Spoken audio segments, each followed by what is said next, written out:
Hi, everybody. Okay, sure. Hi.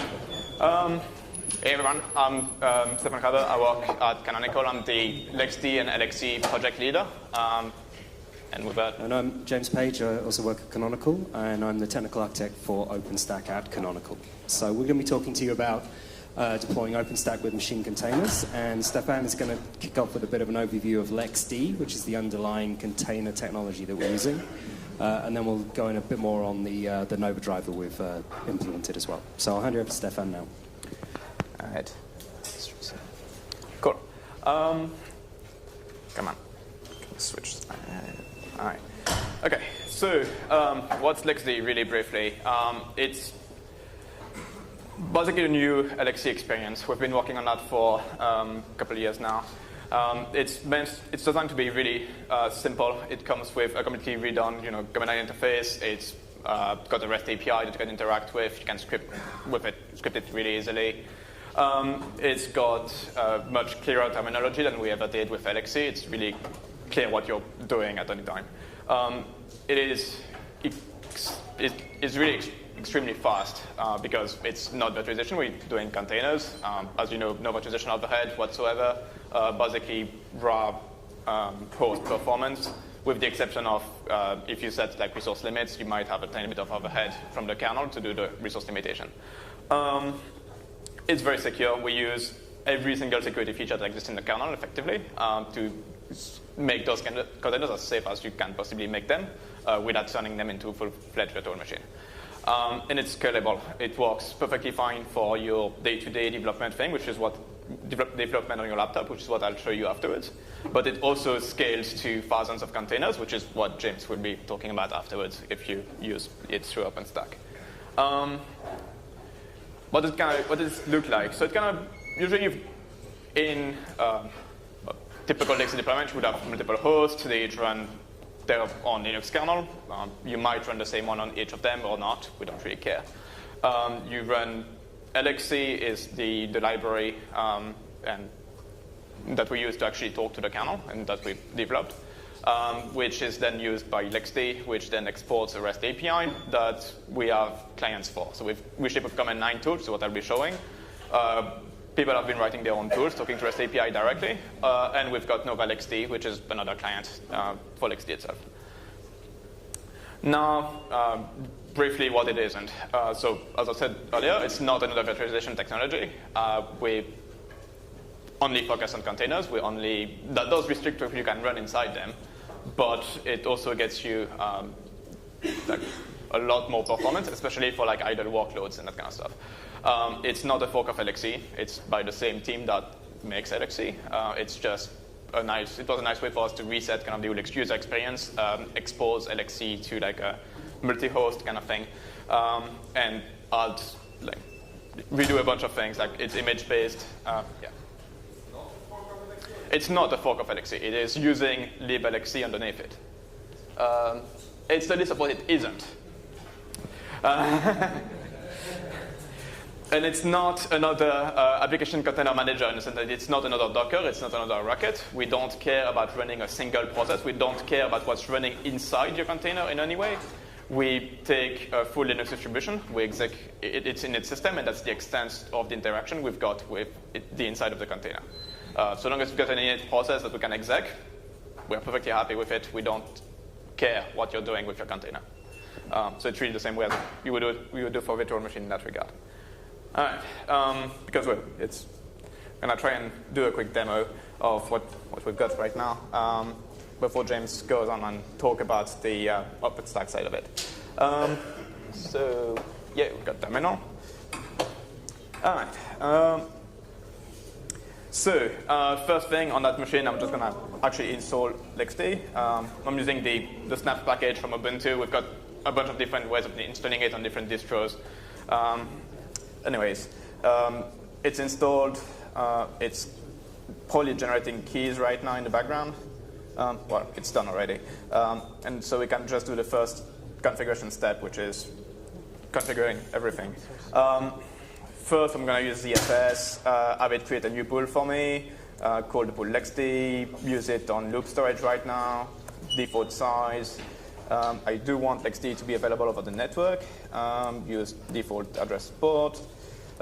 Give a password. And the rest I don't care so much. I just want default networking and everything. And OK, so LXD is configured and ready to roll. First thing we'll do is just launch an Ubuntu 16.04 container.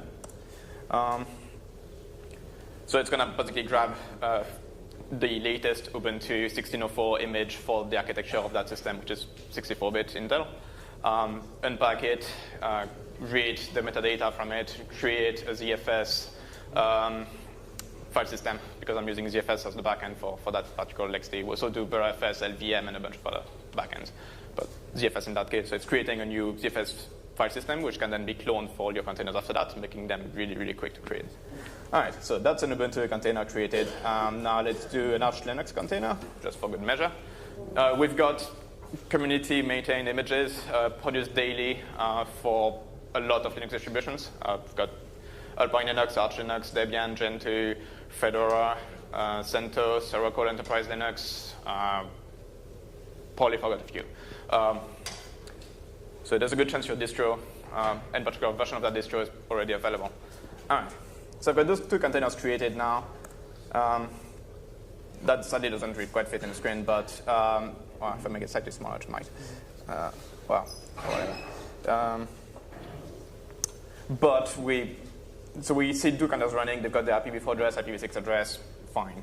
Now, you can exec a shell inside the Ubuntu container, which we've done. Can look at the process list inside there. We basically see init process and the usual systemd, suspects, and cron and SSHD and kind of stuff. But it looks like a full system. Now we can go look at things like CPU info. If I grep, whoops, come on. Okay, proc CPU info, grep. All right, so we see we've got eight processors on there because that's what the physical machine has. Disk space, we've got the old system right now, so it's the 42 gigs we saw earlier. And memory, we've got 12 gig, that's what the host has. But we can change that live as we want. So set, we want 2 CPUs, we want 1 gig of RAM, and we want a disk limit of 5 gig. Go back inside the container. Disk space is down to 5 gig. Memory is now down to 1 gig. And if I look at CPU info, we're down to 2 CPUs. So that's resource management with LXD. We can also do resource block I/O limits for IOPS to particular devices. We can do bandwidth limit for network, all that kind of stuff. All of that stuff can be applied live to our containers. All right, now we've had that second container, Arch Linux. Can create a snapshot of its current state with snapshot. Then we can get a shell inside there, and let's install something like Apache. So, okay, Apache is installed. We can query that to make sure that it is. And now let's just restore the snapshot to its for that container. There we go.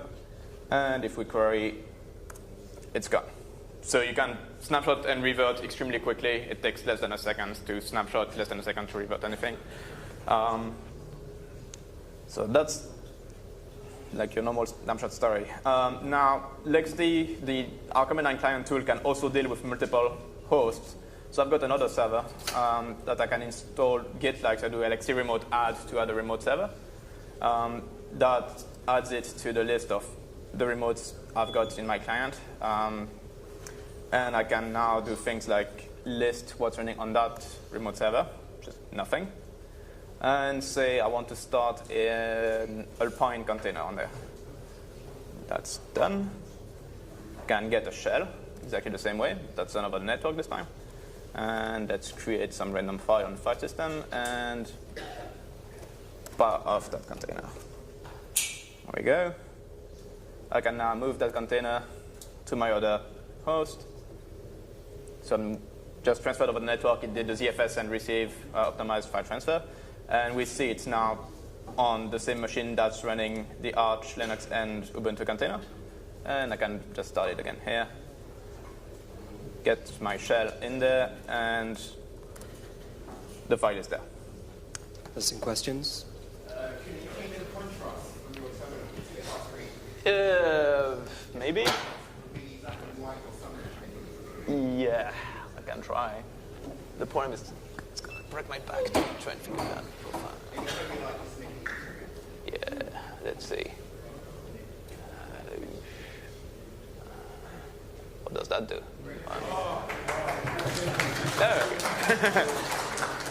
All right. Last thing I've So got. there was one other question, which I assume wasn't change of contrast. Right. So. Yeah.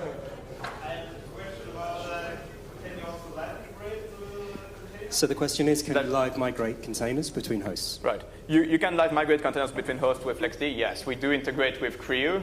We've been doing some work on it. The fact is, we've not been actively maintaining Creo. It's like a beta kind of state feature, where if we do have interested customers, we'd be happy to ensure that your particular use case works.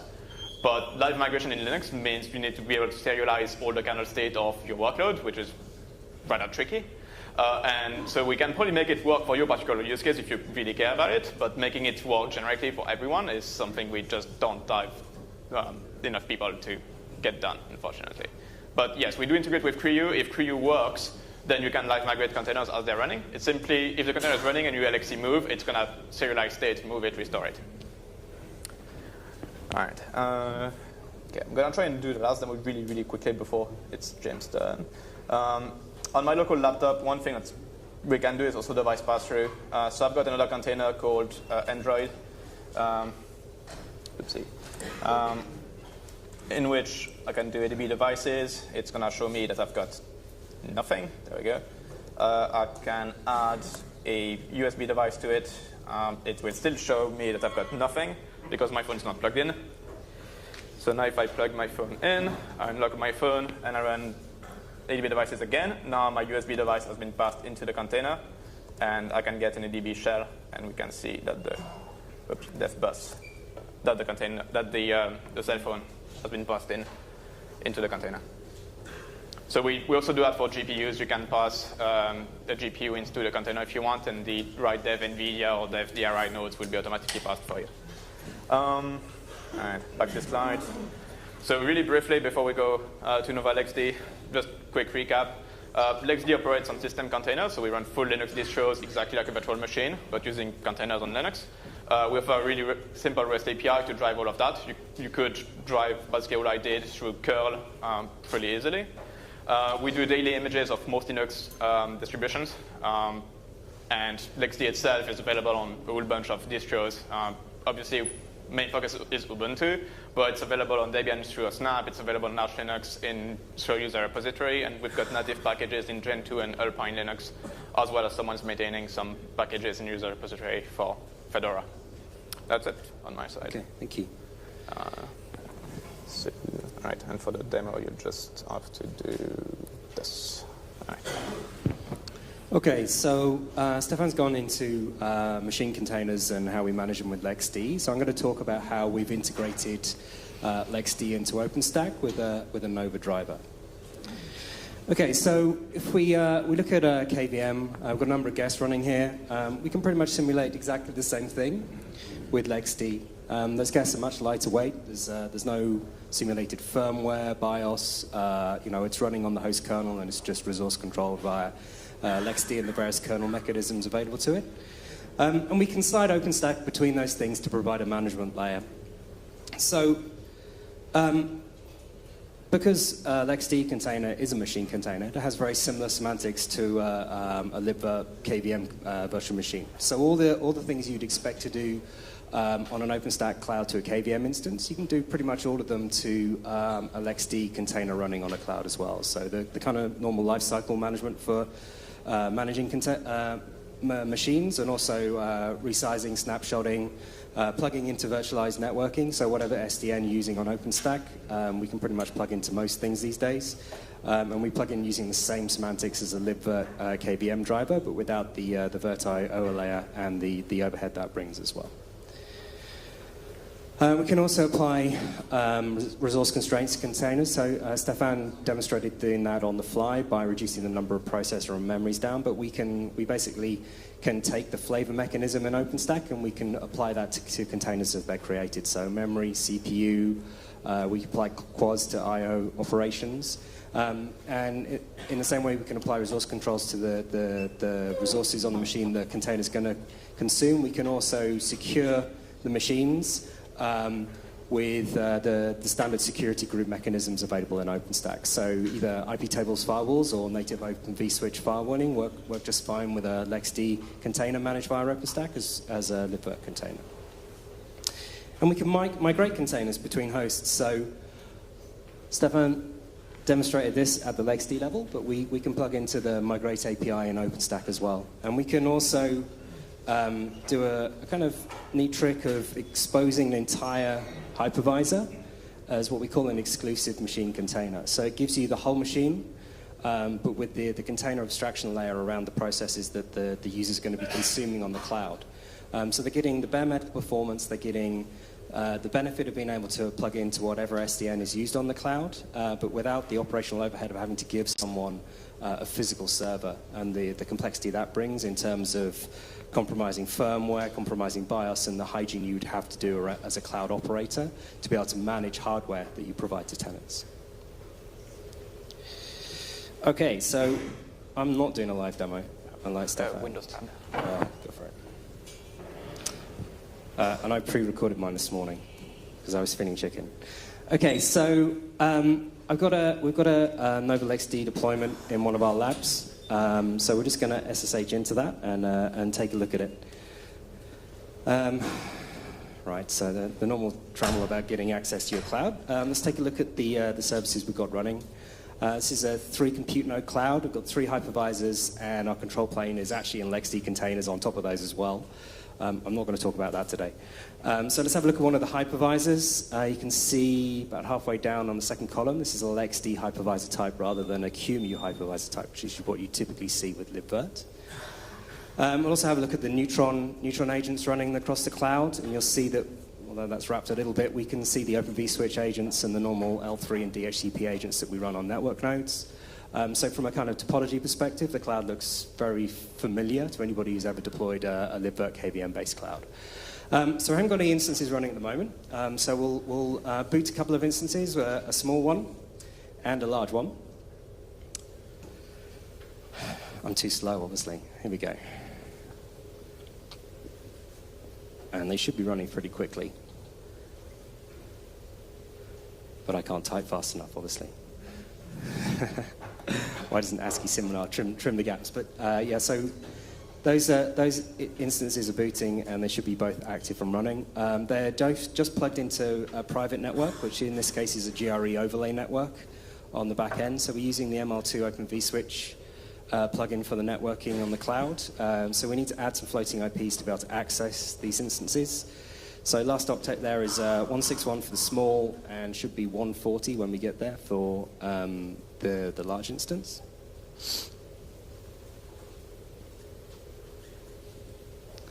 And now we should be able to access them. Oh, no, we won't. I haven't done the security group bit yet. So well, right now we can't ping the instance because it's completely firewalled off from the outside world. So we'll just have a look at the security group. So we've got the standard egress security group rules that all profiles come with in OpenStack. So we'll add ping and SSH ingress from the outside world into the default group, and then we should be able to access the instances just fine.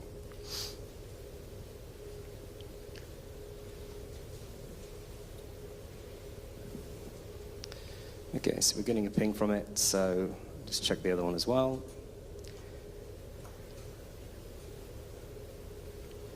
And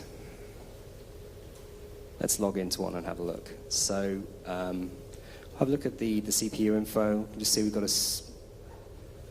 can't see how many cores we've got there. It's just the small. It's the small. It's got 1, and it's got 2 gig of memory, which is off the top. Yeah, I got this one earlier. So no, it's still off the top. So it's got 2 gig of memory. And you can see the process listing there. It's much trimmed down, as there's no kernel processes running, but all the normal things you'd expect in a full system, like SSH and syslog and cron and all the other things you need to operate an instance are there. Can I ask you a question at the end? Because this won't wait for me, unfortunately. You can see we've got an IP address that's being presented by the LXD layer, and we can see the private IP address there that Neutron has allocated for the instance.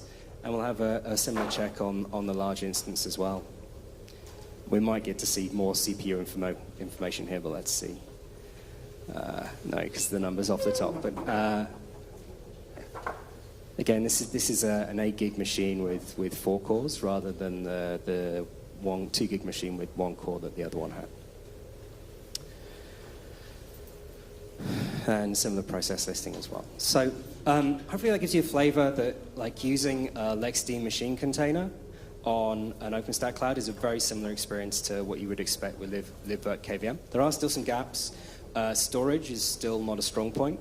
We have basic support for the Cinderized SCSI driver, and we're working on support for a Ceph driver this cycle as well. So that should be available in the Okata release towards this end of this month. So we'll quickly talk about benchmarks. So Stefan alluded to the fact that you're getting very much bare metal performance.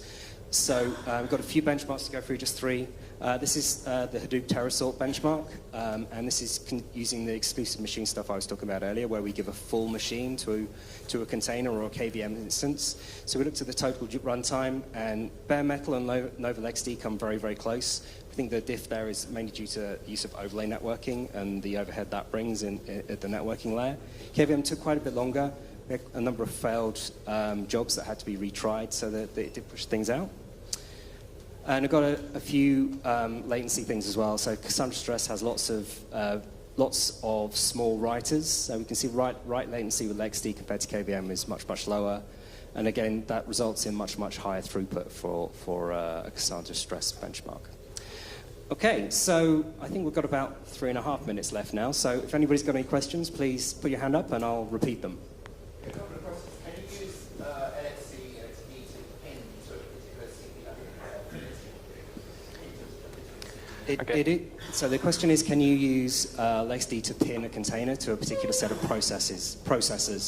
cores on the host, so it's doing CPU infinity. Mm-hmm. So Stefan, do you want to answer that at LXD level? Yes, you absolutely can. The CPU limits we set, if you just give us a straight number of CPUs, we will do load balancing for you, but if you give us a range, say 1 through 4 or 1, 3 to 4 or something, we will pin you on those particular cores, yes. So the second part of that is that can you do it through OpenStack yet? Not yet, but we will support the full set of flavor properties that allow you to do that probably by the end of the Pike cycle. So another 6 months yet.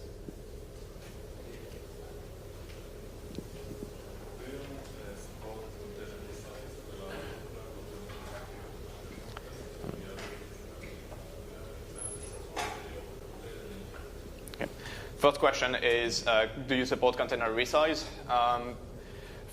Yes. So obviously LXD, as I was showing, you can set everything live, and that means that you can do resize pretty easily. Yeah, and you can hot plug as well. So if you want to add additional ports to an instance, you can use the standard semantics via the OpenStack APIs to be able to add additional Neutron ports to a container, and that's done as a hot plug event and is picked up as in the container appropriately. And the second question was about whether we support the OCI initiative. We don't, because they mostly focus on application containers. They don't care about running a full distro. So it's not been a great fit in general. For LXD specifically, we've been looking at some part, like the OCI SDN and some of those aspects that could be useful for us. But the image side of it, it's not a good fit because we care about like a full, pristine distro image coming from the vendor, as opposed to having image stores and people doing layers and stuff. Okay, there's one at the back, and then you're next. Yeah. In your example, you showed that you did pass-through to a container, a pass-through of a physical device to a container. Do you use the IO as a menu in order to secure that? Okay, so the question is, the device pass-through, was that using IOMMU? No, it's not, because we're using the same kernel as the host, so we're not passing. You can't pass a PCI device into a container just like you can't load a kernel module inside a container. What you do is the kernel module itself runs on the host, in this case, was giving me dev bus USB devices, and those were being passed into the container. Same thing when you pass a GPU, the NVIDIA driver would be installed on the host, would get you dev NVIDIA devices, then LXD would pass whichever of those dev NVIDIA devices you need for the container to use. The driver runs on the same kernel would apply host. to something like an SRIOV virtual function, in that it presents as a host device, and that can be mapped into the container. Then can the device using DMA transaction write to everywhere in the host memory basically and escape the container? The question is about the risk of DMA attacks against the host. If you do pass a device that gets you access to the entire host memory, yes, you can absolutely read dual memory. You have to be careful as to what you pass into the container. All right, time's up. If anyone wants, we've got a bunch of stickers here that you can come and collect if you're collecting stickers. And thank you very much. Yeah, thank you.